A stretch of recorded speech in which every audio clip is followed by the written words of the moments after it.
Coucou tout le monde, contente de vous retrouver, de reprendre l'antenne, d'aller sur les ondes, comme dit mon âme. J'ai, en dedans de à peu près 12 heures, j'ai eu comme deux expériences très riches qui me sont arrivées, une hier et une ce matin, que j'avais le goût donc de vous partager ça parce que pour moi, c'est toujours inspirant d'écouter justement des partages de certaines personnes qui traversent la même chose que nous et que quand on se sent un peu submergé ou dans l'incompréhension, dans le flou, ça nous amène parfois des pop, comme je disais à ma sœur, je décloche et là je fais oh, je viens de comprendre.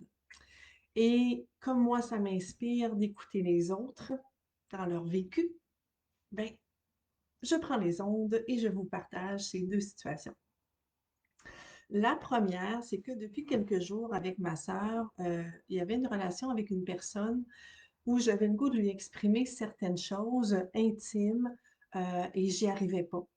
Et ça faisait des mois que c'était là, que ça me revenait en boucle et je savais que tant que j'arriverais pas à nommer à la personne comment je me sentais ou mes besoins, tout ça, ça reviendrait. Des fois, j'avais des calmes de plusieurs semaines, un mois, mais ça revenait tout le temps. Donc, je savais qu'à un moment donné, j'allais devoir, pour me libérer de ça et passer à autre chose, communiquer à cette personne-là, exprimer. Mais ce qui me revenait dans ma tête, c'était vraiment les peurs de si je lui dis vraiment ce que je ressens, euh, que ma relation change, parce que peut-être que ce que je vais lui partager ne lui conviendra pas, va la brusquer, il va peut-être y avoir des jugements. Et là, je partais dans mes élucubrations totales, mentales, complètement, et j'arrivais pas. Et ma sœur me disait, mais qu'est-ce qui peut arriver de si terrible, de si grave si tu nommes? Et il y avait vraiment la peur que la personne me juge, qu'elle me rejette, que la relation se transforme dans quelque chose de pas agréable. Et je voulais pas que ça aille peut-être dans quelque chose de pas agréable. Et hier, j'ai complètement décloché. J'ai vraiment aimé ce terme-là qui a monté tout seul parce qu'il y a vraiment eu une compréhension, une conscience, une clarté qui est arrivée. Et ce qui m'a permis de déclocher, ça a monté d'un coup, c'est de un, il y a trois options possibles. Soit la relation reste ce qu'elle est, soit elle se transforme dans quelque chose d'encore plus agréable, ou soit elle se termine. Il y a pas deux options pour moi, là, il y en avait trois là, qui se mettaient. Mais ce qui m'a vraiment, vraiment, vraiment permis de déclocher, c'est je vais finalement partager à l'autre justement ce que j'ai besoin d'exprimer sans attendre de résultat. Puis là, j'ai l'impression d'entendre Ghislaine Lanctot dans ma tête, puis de comprendre encore plus ce qu'elle voulait dire quand je m'en remets complètement à mon âme. C'est que je ne sais pas qu'est-ce que ça va donner, mais pour moi, le plus important, c'était de nommer à l'autre sa beauté.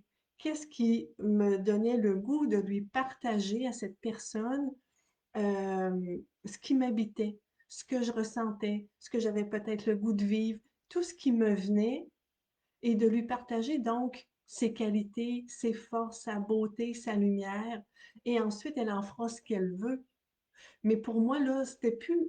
Ce qui était important, c'était pas ce que ça va donner. C'est comme là, je m'en balançais totalement. Je suis arrivée à aller au-delà de ça et juste miser sur l'important, c'est qu'elle reçoive ce qu'elle me fait, comment elle me fait ressentir cette personne-là, euh, comment elle peut peut-être combler un besoin, comment est-ce que je la perçois. Puis c'était tout dans le lumineux, dans le beau. Et je me suis dit, s'il reste que finalement, toutes les belles qualités, les belles forces, les talents, tout ce que je perçois en elle qui est beau, ben tabarouette, ça va enrichir cette personne-là. Et le résultat, je ne sais pas qu'est-ce qu'il va donner, ce n'est pas important. Ce n'était plus important, ça se mettait complètement en arrière. Et là, c'est le message que j'ai à livrer qui est important. Je ne sais pas si c'est clair ce que je nomme, mais c'est vraiment ce qui m'a permis, avec deux personnes différentes, dans deux relations différentes, euh, de libérer la parole. Et il y a vraiment une paix là, qui a pu s'installer en moi. Puis j'ai eu le retour de une de ces personnes-là et l'autre, j'ai pas encore eu de retour. Mais comme il n'y a pas de blast de marde, au contraire, c'était que du lumineux, il peut pas arriver quelque chose de bien, bien grave de toute façon. Oui, je me suis euh, quand même mis un peu dans ma vulnérabilité, dans ma sensibilité et tout, mais ça m'a vraiment fait du bien. Fait que si ça peut vous donner l'élan, vous faire déclocher vous aussi, ben ça sera mission accomplie. Euh, L'autre chose que je voulais partager, c'est comment est-ce qu'on s'enrichit tous ensemble. Que seul, oui, on peut aller loin, mais à deux ou en groupe, ça peut des fois aller tellement plus vite dans justement comprendre des choses, intégrer, conscientiser, guérir ou harmoniser, appelez ça comme vous voulez.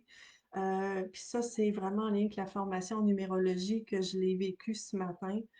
J'avais mis sur pause depuis 10 jours, 2 semaines à peu près ma formation en numérologie parce qu'il y avait moins de joie qui était là. Et dans la première portion de cette formation-là, parce qu'il y a comme trois portions, trois niveaux, il me restait vraiment pas grand-chose à faire. J'avais l'écoute d'un webinaire, puis le mot de la fin pour dire que j'avais terminé ça. Fait que ce matin, comme il y avait un petit peu de joie, puis je me suis dit, bon, je vais aller terminer pour passer à l'étape suivante quand l'élan sera là. Dans ce webinaire-là, il y a eu vraiment encore des compréhensions de qui je suis. Parce qu'en regardant la numérologie d'une autre personne, il y avait des chiffres qui étaient les siens, plutôt des nombres, que j'avais les mêmes nombres aux mêmes endroits. Et à un moment donné, dans les partages que les gens faisaient sur la personne sur qui on faisait l'étude du cas, mais ça m'a tellement touchée, je me suis tellement retrouvée dans son histoire, dans qui elle est, dans ses défis, que je me suis mis à pleurer et j'ai fait, My God, je comprends. Je comprends le pourquoi pour moi c'est plus facile d'aller dans le one-to-one en relation et non pas en groupe. Bien sûr que j'anime des groupes, mais quand c'est le temps pour moi, je vous dirais peut-être plus au niveau amical, de retrouver, d'être plusieurs personnes, même avec ma famille ou dans les amis. Je trouve que c'est plus difficile pour moi d'aller dans la profondeur, d'aller dans l'intimité quand on est en groupe.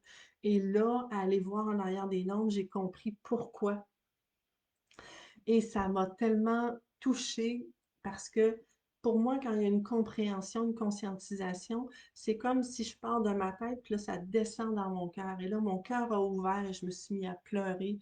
Puis j'ai compris pourquoi quand même, quand je suis dans des groupes, même si je parle pas beaucoup parce que je suis pas toujours à l'aise, surtout quand je suis des formations, c'est pas moi qui anime, que qui je suis, mon énergie, ma lumière impacte quand même les autres.